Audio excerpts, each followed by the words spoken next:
Luis Miguel Cobo, bienvenido. Hola Raúl, ya tenía ganas de pillarte así de frente, ¿eh? Yo también, tenía muchas ganas de hablar contigo y de hablar en un teatro en el que, bueno, tienes mucha relación últimamente. Estamos en las naves del Español, en el Matadero, y además creo que pocos músicos podrán venir al teatro y decir que se sienten como en casa, ¿no? Como es tu caso. Bueno, sí, no, o sea, que estoy en casa, pero también te digo que en muchos teatros estoy como en casa porque, bueno, en mi oficio lo amo y para mí estar en el teatro es como estar en casa siempre, en cualquier teatro, o sea, y más aquí, claro. Quizá pocos directores y pocos actores trabajan tanto en un teatro como Luis Miguel Cobo, ¿no? A pesar de ser un músico, una profesión que quizá uno a priori no la vincula directamente con el teatro. Sí, bueno, siempre ha habido eso con la música, ¿no? De considerar como la música aplicada a lo que sea, ¿eh? Puede ser también al teatro, a la danza, puede ser al circo, al cine, ¿no? Es una... creo que poca gente considera como que tenga importancia, ¿no? Esa dedicación absoluta de la música hacia otro tipo de artes, ¿no? Para mí es fundamental, claro, porque fíjate, ¿no? Que casi no se comprende ahora un espectáculo sin música, ¿no?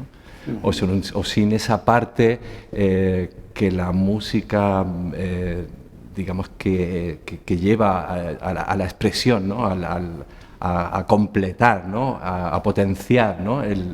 los efectos que tenga el teatro o el cine o la danza, ¿no? Incluso te diría que podría usarse más. Esto es un tema de conversación muchas veces entre el público, en el que yo he participado muchas veces, y la gente dice: esto con música quedaría genial. Y la gente dice también, esto no lo arregla ni la música, también, ¿no? Hay para todos los gustos, ¿no? En cualquier caso, lo que es llamativo también es, bueno, que alguien, un músico de tu envergadura, esté tan vinculado al teatro. ¿En qué momento alguien cuya vocación es musical decide dedicarse al teatro? Porque esto es una cosa muy extraña. Es que, claro, yo no me decidí, nunca me decidí a trabajar en teatro. Quizá, fíjate, el paso que di hacia la danza sí fue porque me quedé absolutamente embelesado con un espectáculo de danza que vi, y cuando terminó me fui al coreógrafo y le dije: yo quiero trabajar contigo, ¿no?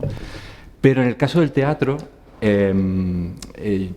yo había trabajado como músico en El Burlador de Sevilla, un montaje que dirigió Miguel Narros, con Carlos Hipólito de Prota, y fue como casi una colaboración puntual, ¿no? Pero más tarde Miguel Narros me llamó para hacer una función de teatro. Yo por entonces creo que había ido en mi vida al teatro pues a lo mejor 2 o 3 veces, y mis padres me habían llevado a ver pues una revista con Rosa Valenti, y los había acompañado pero no tenía yo una pasión especial por el teatro, ¿no?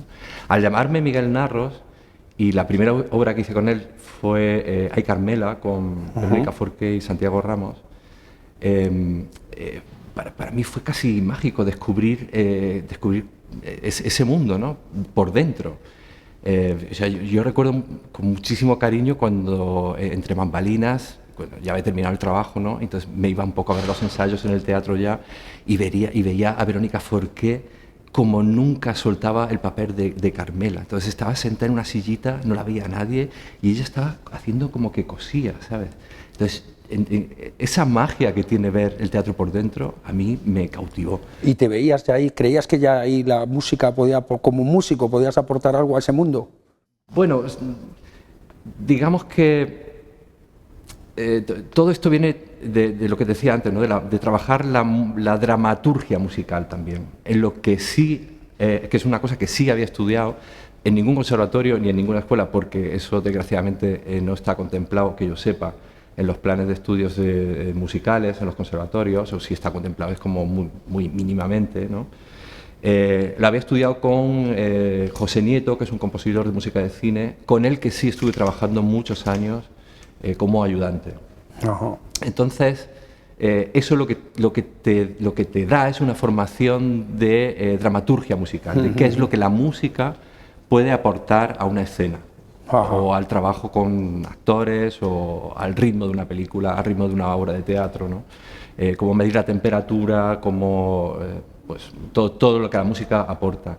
Y todo ese conocimiento que yo había, digamos, practicado, ¿no?, con el cine, fue lo que intenté poner en el teatro cuando empecé a trabajar en el teatro, y sorprendentemente vi que funcionaba también en el teatro. En cualquier caso, supongo que, o a lo mejor no, es un poco frustrante para un compositor pensar que su obra siempre está al servicio de otra cosa que no es exactamente la música. En absoluto. Siempre me imagino los pintores que hacen los cuadros más exquisitos, ¿no?, en los palacios barrocos, por ejemplo, cuando tenían la limitación de que su pintura estuviera en una sala de té arriba y tenía solo 50 por 2 metros, y, ¿sabes? Para mí la limitación es un acicate para trabajar. Es curioso que quizás siendo la música o siendo los músicos un oficio, una profesión que la gente no piensa en ella directamente vinculada al teatro, por ejemplo, hay algunos, como tú, como Mariano Marín, que bueno, os conoce todo el mundo, ¿no? Todo apasionado del teatro os conoce. Tampoco sois nos muchos. Conoce ya como por pesado, ¿no? Porque yo el otro día Tampoco sois muchos, pero tengo en la página web, me gusta como poner los cartelitos de las obras que voy haciendo, más que nada como una cosa, no sé, como emocional casi, no como para acordarme de los trabajos que hago, no sé. Y el otro día me da por contarlos y digo, hostia, llevo ya 70 horas de teatro. Digo, aunque sea por pesado, ya te conoces, ¿no? Porque como estás ahí todo el rato. Y luego es muy bonito, por ejemplo, con Marat Sade está pasando una cosa muy bonita, que está conectando especialmente con el público. Estas cosas nunca sabe uno por qué suceden.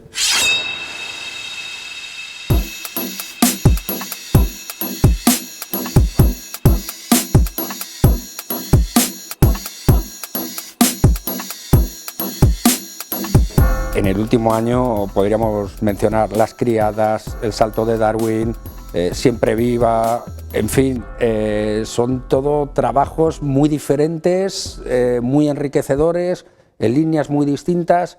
¿Eso es atractivo para un músico que se dedica al teatro? Creo que hay que tener, si quieres dedicarte a esto, hay una cualidad que tienes que tener, que es la empatía. Empatía por cada trabajo que haces. ¿Y qué significa eso? Comprender la historia que vas a contar, ¿no? Eso hace también que al ponerte en esa historia, en esos actores, en esos sentimientos que se cuentan ahí, ¿no?, o que se sienten, ¿no?,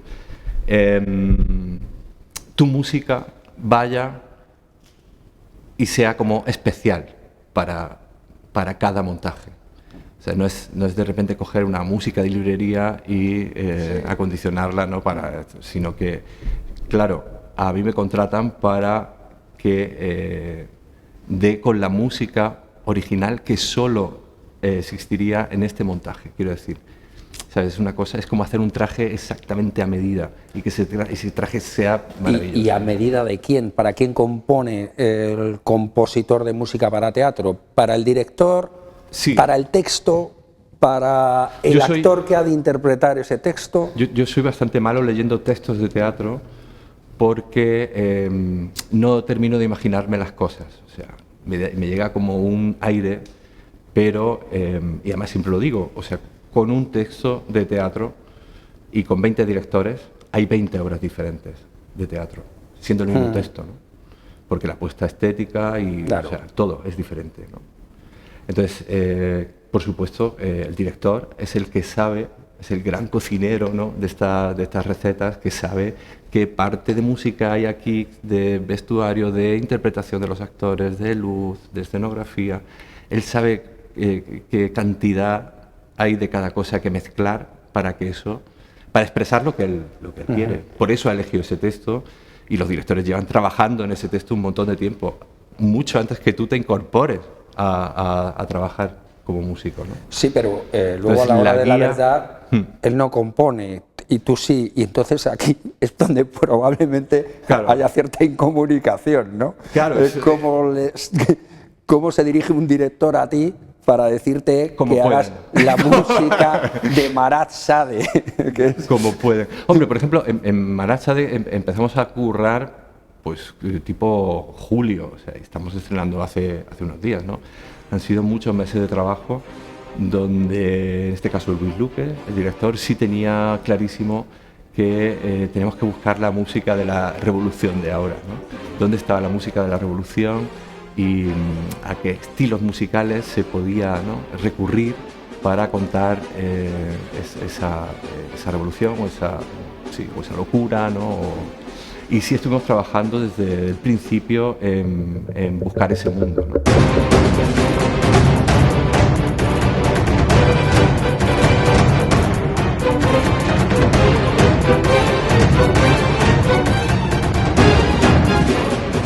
Entonces, si muchos te dan referencias musicales de canciones o cosas que a ellos les resuena, ¿no?, a la historia, o bueno, es una parte del trabajo de los músicos de escena, es comprender un poco las necesidades del director. Y claro, explicar la música con palabras es muy complicado, porque ya es música, ¿no? Claro. Pero sí, yo creo que nosotros, los músicos de escena, desarrollamos esa especie de traductor, ¿no?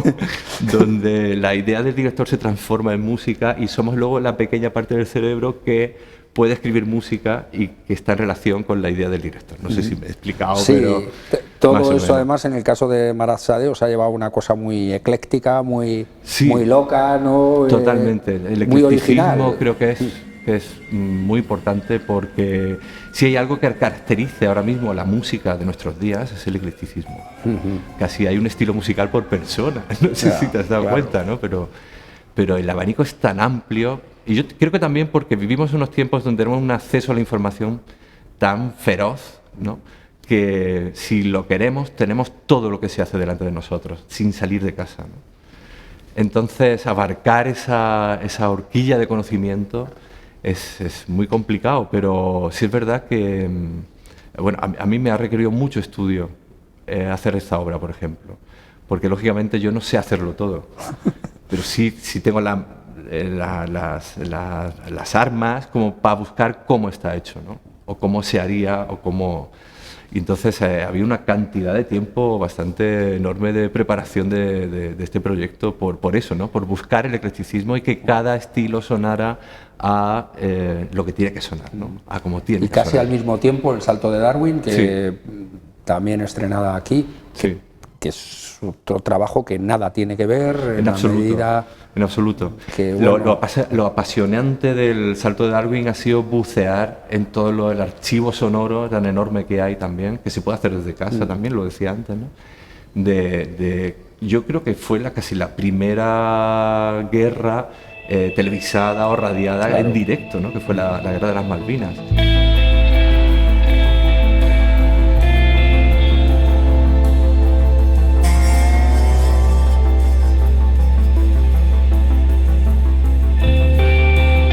Sí, porque aquí juega un papel importante también, ya no solo la composición, sino casi la ambientación, la selección musical, ¿no?, en un trabajo como El salto de Darwin. Hay como un continuo sonoro, ¿no? Hay una música original escrita para el montaje que, digamos, ayuda un poco o determina ese viaje, ¿no?, que emprende la familia, ¿no?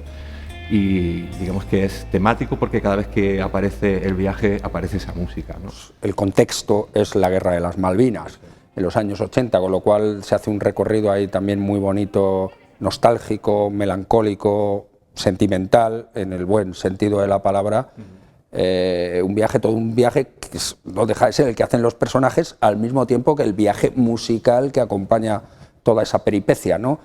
Y escuchamos, pues qué sé yo, desde grandes temas anglosajones que nos han marcado a Aute, ¿no? Al final de la función suena Aute, por ejemplo. En una conversación te cuento otro secreto, en una conversación que tuve con Sergio, porque claro, todos esos temas están en el texto original, ¿no?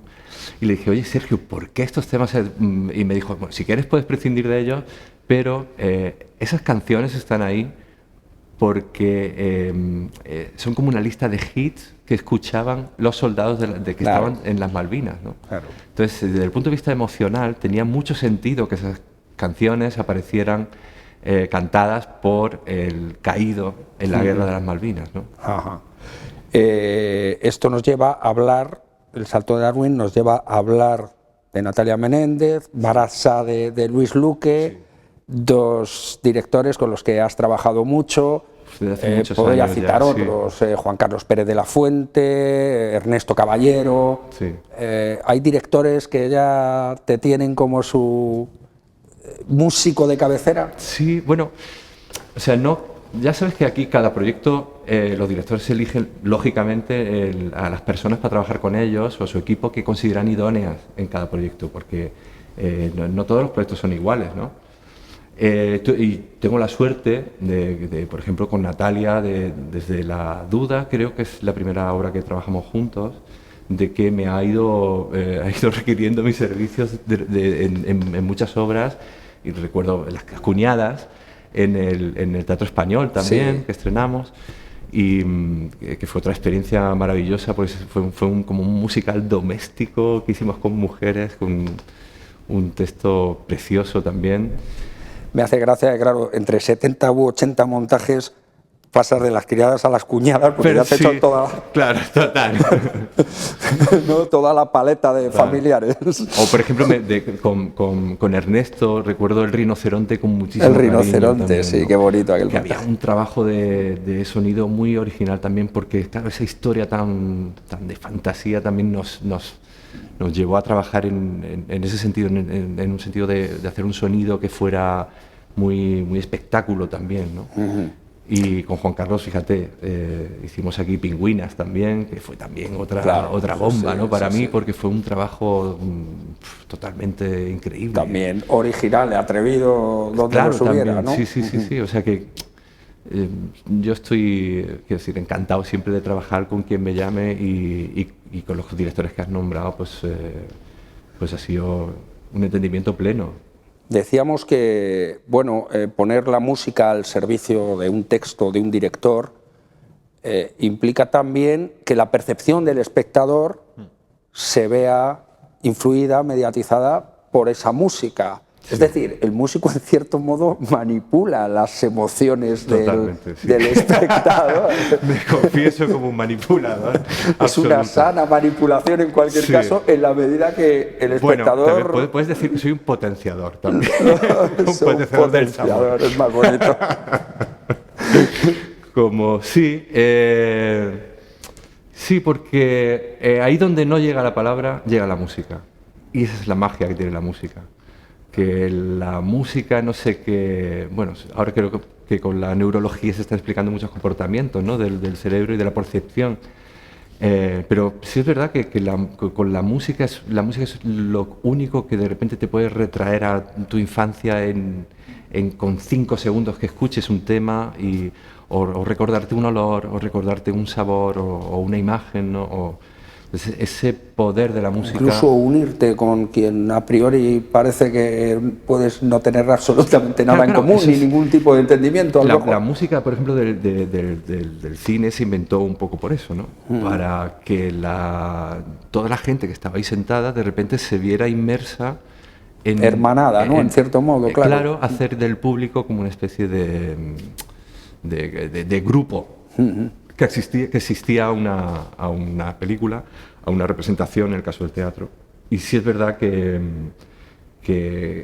nosotros estamos tocados, o sea, consideramos que hay como unos códigos que son casi universales, bueno, depende un poco de las culturas diferentes, ¿no? Que te transmiten tristeza, claro, alegría. Y esto también de la manipulación me lleva a preguntarte sobre otro asunto que quizá yo creo que es probablemente uno de los grandes retos, de las grandes dificultades para un músico que se dedica a estas labores, ¿no? En el teatro, que es la de, supongo, buscar un equilibrio entre lo que puede ser algo remarcado, subrayado y excesivamente percibido ya por el espectador como manipulado, a algo que por otro lado pueda quedarse totalmente anodino y frío, ¿no? Supongo que jugar ahí es complicado. De hecho, ese es el hasta dónde llegar, ¿no? Claro. A mí no me gusta ilustrar, Ajá. pero no me gusta en nada del teatro. O sea, si una actriz está diciendo y me lavé las manos en agua, no me gusta que haya una proyección que se vea agua. O, ¿sabes? Este tipo de explicaciones, yo creo que el público es muy inteligente y que la música, igual que las otras cosas que engloban el teatro, tiene que estar para sumar otro tipo de capa, otro tipo de información, y cuantas más capas tenga una obra de teatro, más rica es y más cosas estás contando, ¿no? Tú compones con el piano, entiendo siempre, sin embargo, cuando alguien oye música para el teatro de Luis Micó, es verdad que a veces el piano es muy característico, pero puede uno creerse que está oyendo una orquesta sinfónica. Sí, ¿Cómo se las apaña un músico a día de hoy para hacer todo eso? Bueno, pues es un poco al hilo de lo que venía diciendo antes, ¿no? Ya estamos en otra época. Normalmente, por ejemplo, ahora con Marat o con Salto, Claro. ¿no? Hay música en directo en las dos obras, pero en otras no, porque para mí la electrónica es una paleta tan amplia y tan grande de colores que digamos que poco a poco la he ido haciendo más mía y me siento como muy cómodo dentro de ese mundo, ¿no? Los avances en programación musical, en informática musical, cada vez son más fuertes, ¿no? Y más interesantes, y eso, junto con la muchas veces falta de presupuesto a la hora de hacer una obra de teatro, me han ido conduciendo a utilizar toda la electrónica musical como un instrumento en sí. Entonces digamos que eso es un poco la respuesta a tu pregunta, ¿no? Me encantaría alguna vez poder acceder a una orquesta sinfónica, pero bueno, lo he hecho realmente, ¿no? En trabajos con la Compañía Nacional de Danza, por ejemplo, tuve la suerte de grabar con Ara Malikian y me acuerdo la Carmela, por ejemplo, la grabamos también con una orquestina como de aquella época, ¿no? Pero sí es cierto que para ahora hacer teatro, una productora se plantea mucho llevar una banda de gira, por ejemplo, ¿no? Claro. Entonces casi siempre se prefiere coger actores y hacer una obra con más actores y con menos música, Claro. ¿no? Entonces, claro, nos hemos convertido en hombres orquesta. Claro. Pero es así, ¿no? Y ya para terminar, cuéntame algún secreto con respecto a los directores, porque ya has debido de trabajar con todos, con algunos hay falta de entendimiento absoluto. ¿No te ha pasado alguna vez? No, no me ha pasado nunca. Que te llamen para trabajar y digas, ay no, otra vez esto, no, me va a pedir cosas imposibles. No, no me ha pasado nunca, incluso me ha pasado lo contrario, que yo no he entendido y cuando lo he visto en escena he dicho, claro, este quería esto por esto. Entonces, sí, de verdad. De verdad, es un aprendizaje. Porque, yo insisto, yo no tengo todos los datos de una función de teatro. Todos los datos están ahí metidos en la cabeza de un director. Y muchas veces no lo explican. No porque no quieran, sino porque, no sé, porque no pueden, porque no saben, porque no quieren que tú te enteres de eso para que no te afecte eso de alguna manera, ¿no? En tu trabajo, ¿no? Entonces, yo aprendo muchísimo con ellos. Aprendo muchísimo. Lo que pasa es que usáis lenguajes distintos, el director y tú, ¿no? Claro. El director usa un lenguaje, unos códigos son interpretativos. Eso es. En general, aunque obviamente también quiere aportar algo con la música, y tú musicales. Y entonces es que verdaderamente ese es mi trabajo. O sea, aparte yo lo he hablado con mi maestro José Nieto muchas veces, ¿no? Y hemos hablado de eso profundamente, ¿no? Muchas veces, a lo mejor estoy una barbaridad, pero muchas veces da igual que esa música sea mejor o peor. Si esa música está con lo que está pasando en la escena, esa música funciona. y puede ser que sea peor, quiero decir, de peor calidad musical, compositiva, pero es que en ese momento no importa, porque lo que quiere comunicar es tan fuerte que hace así con la escena, ¿no? Y eso es lo que tiene que funcionar en la música de escena, ¿no? Otra cosa es que tú escribas una sinfonía y vayas al auditorio. Qué generosos sois los músicos dedicados a esto, la verdad. Sé, bueno, es que de verdad el teatro, creo en el teatro porque es un acto de generosidad. Pero sin embargo hay piezas que las aíslas. Yo he escuchado músicas tuyas que me las he puesto en casa y es una maravilla. Muchas gracias. Quiero decir, respiran emoción pura sin necesidad de estar viendo nada, cerrando los ojos, ¿no? Eso también... A mí me cuesta mucho trabajo, Raúl, todavía editar, por ejemplo, un disco con música mía, sacándola del contexto para el que está hecho. Mucho. Pues tienes que dar el paso, ¿eh? Yo creo que va a ser el siguiente paso. Tienes que dar el paso. Bueno, ha sido un placer charlar contigo, he aprendido muchísimo, tenía muchas ganas, la verdad, y te deseo lo mejor en tus numerosísimos proyectos que vas encadenando uno detrás de otro sin parar. Vas a tener que parar un poquito para tomar aire e ideas, ¿no? No, o sea, no paro, pero es que es mi forma de ser, es mi manera de vida también, ¿no? Entonces yo lo disfruto muchísimo. Muchas gracias, Raúl. Nada, ha sido un placer. El gusto ha sido mío. Enhorabuena. Gracias.